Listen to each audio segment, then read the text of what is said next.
au maeneo mengi ya ulimwengu, moja kwa moja mtu anapiga Tanzania ni moja katika nchi ambazo ni visiwa vya amani.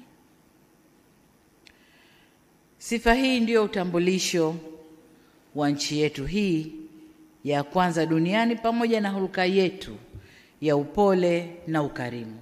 Hiyo ndio inafanya Tanzania. Amani, hulka ya upole na ukarimu. Hiyo ndio sifa yetu kubwa ilikuwa Tanzania.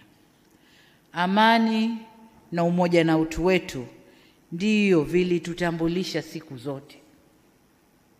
Hata tukiwa nje, wakiwa wanafunzi wanasoma huko, na tulipokuwa wanafunzi tunasoma huko.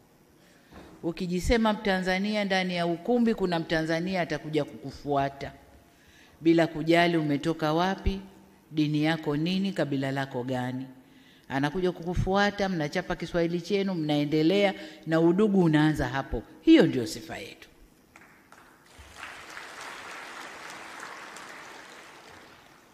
Lakini kila siku zinavyokwenda, sifa yetu inaporomoka.